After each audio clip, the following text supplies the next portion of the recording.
Morning students, today we'll discuss about the next topic, next lecture of our syllabus, that means chapter 12, friction. In this lecture we should discuss about the frictions, types of frictions, cause of frictions, advantage and disadvantage of frictions, and way to increase and decrease the friction. Firstly, what is friction? And firstly we should discuss about the introduction of this chapter.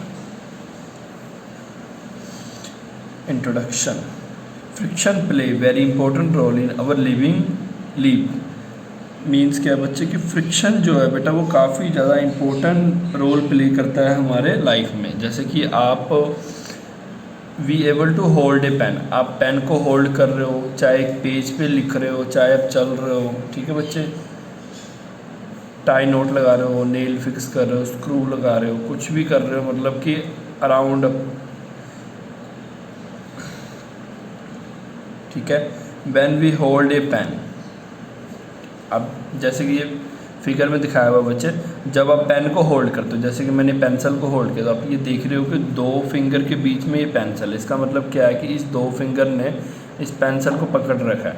But आप ना कभी same ऐसा करना साबुन के साथ, soap जो होता है ना बच्चे नहाने वाला, उसके साथ करना। आप देखोगे कि जब आप उसको ज़ोर से दबाओगे ना, वो फिसल के यहाँ से निकल जाएगा। उसका बेटे रीज़न क्या होता है, बिकॉज उसकी जो सरफेस होती है वो काफ़ी ज़्यादा ऑयली होता है। ऑयली होता है मीन्स क्या, वो आपके हाथ से फिसल जाता है ड्यू टू लेस फ्रिक्शन। उसमें फ्रिक्शन क्या होता है बच्चे, कम होता है। फ्रिक्शन का मतलब क्या होता है कि मान लो एक बॉडी ये है, इसके ऊपर एक और बॉडी हम रख रहे हैं, ठीक बच्चा, कि एक बॉडी जो ये ऊपर वाला बॉडी है उसे कौन बच्चे, नीचे वाला बॉडी अपने ऊपर से फिसलने में या निकलने से रोके। मीन्स क्या है कि ए बॉडी और बी बॉडी, जो ए बॉडी ये वाला नीचे वाला, उसको ऊपर से जो बी बॉडी है वो, जब ए बॉडी मतलब ये वाला बॉडी इसके ऊपर से निकल रहा है, तो जो नीचे वाला है वो क्या कर रहा है बेटा, फ्रिक्शन लगा रहा है।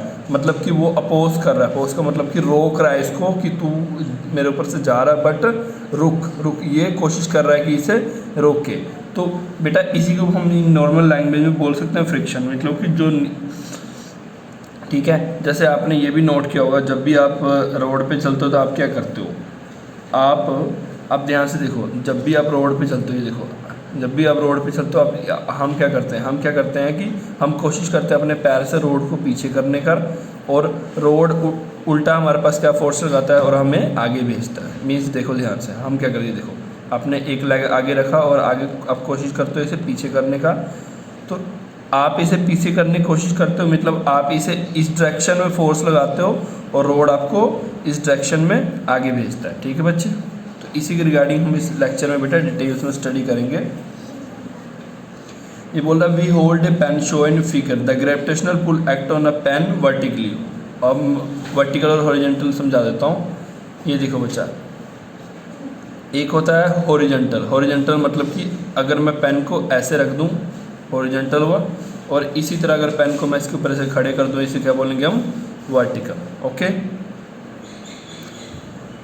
But as a pen is stationary का मतलब बच्चे होता है रुका हुआ, ठीक है बच्चा, रेस्ट में। We can conclude that the total force acting on the pen, क्या है बच्चे, टोटल फोर्स जो एक्ट कर रहे हैं पेन के ऊपर, वो क्या है बच्चे, 0 है, ठीक है। दिस इज पॉसिबल, ये तभी पॉसिबल होगा when the force is acting vertically upward direction on the pen which is equal to the gravitational pull. और ये तभी होगा, और आपको पता ना, अगर आपने ऐसा पेन पकड़ के रखा है तो ग्रेविटी नीचे से है, और ये ग्रेविटी क्या कर रही है, इस पेन को नीचे की तरफ खींचने की कोशिश कर रही है।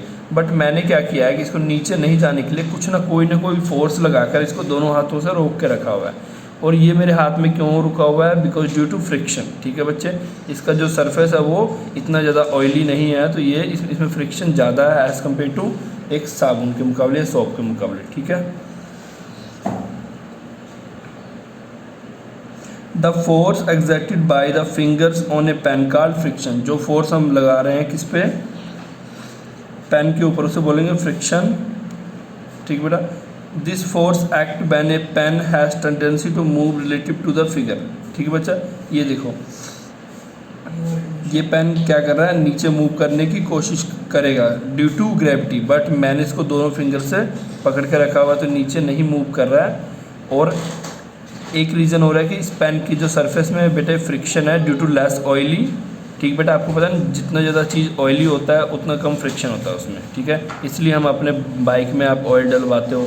आपने हमेशा देखा होगा, चाहे आपकी घर की जो कुंडी होती है, हिंदी में कुंडी बोलते हैं, तो उसमें भी हम ऑयल डालते हैं ताकि ईजिली वो बंद हो सके और खुल सके गेट। नेक्स्ट है, what did you mean by friction.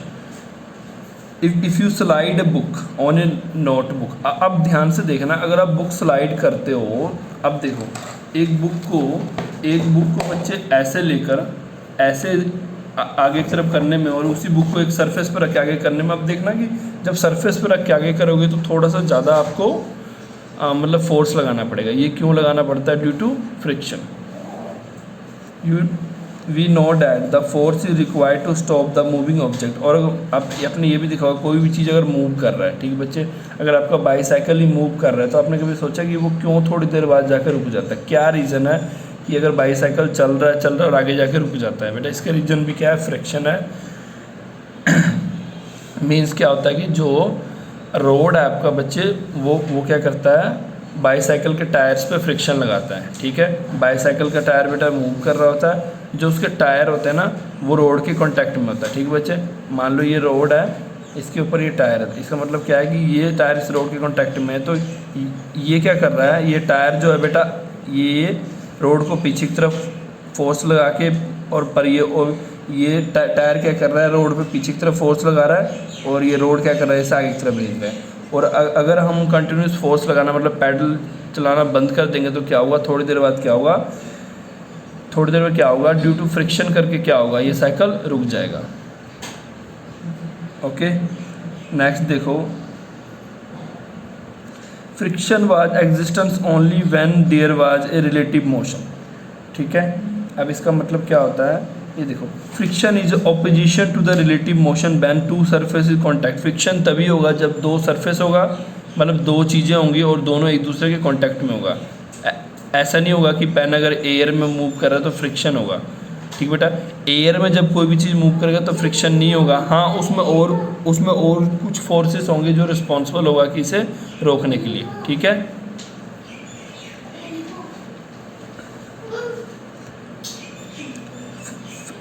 ठीक है बच्चे, आज बेटा हमने इतना ही करना है। आज ये आपका इंट्रोडक्शन पार्ट ही था, तो कल के लेक्चर में, नेक्स्ट लेक्चर से हम इसके रिगार्डिंग हम आगे स्टडी शुरू करेंगे। Okay, thank you for today.